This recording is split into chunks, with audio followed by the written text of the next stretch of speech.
Tusk guide sa famille comme si elle était la propriétaire des lieux. L'un derrière l'autre, les mastodontes montent les marches, passent devant la réception et traversent le hall. Depuis des années qu'il filme les éléphants sauvages, Nathan Pilcher n'a jamais été témoin d'un tel comportement. C'est irréel de voir ces animaux gigantesques traverser le hall. On se sent fragile et tout petit devant eux. Ils sont conscients de notre présence, mais en même temps, ils paraissent très à l'aise. Le lodge a été construit sur une des routes migratoires des éléphants et ces derniers se souviennent très bien de l'emplacement du manguier. L'arrivée de Wonky Tusk est toujours un événement. Mais la matriarche fait une entrée digne d'une reine. Dans cet établissement 5 étoiles, fréquenté par des touristes aisés, l'ambiance est feutrée. Wonky Tusk s'intègre parfaitement. Les éléphants passent par la réception avec délicatesse, sans rien renverser.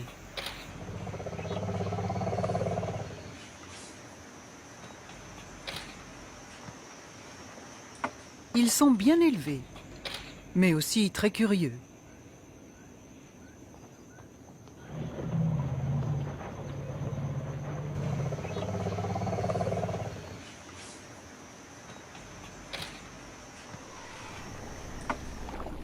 Celui-ci a réussi à se faufiler dans la boutique de souvenirs.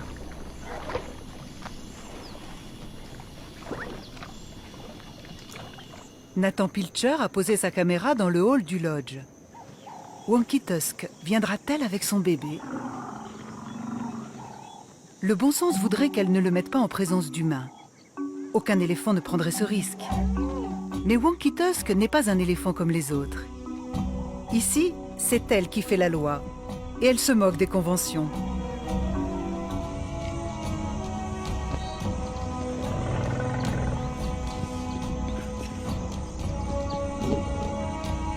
Âgé de 10 jours à peine, Wellington ne se rend pas compte de l'événement qui se prépare.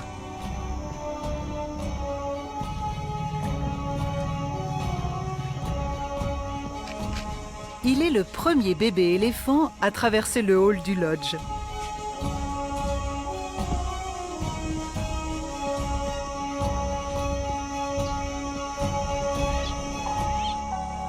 Les éléphants n'ont pas encore traversé le hall que Wellington, épuisé, s'accorde une petite sieste.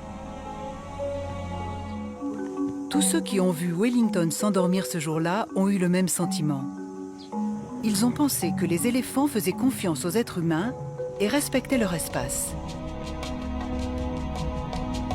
Accueillir des éléphants à l'intérieur du lodge a un petit inconvénient. Ils ne ramassent pas derrière eux. Mais tout est recyclé.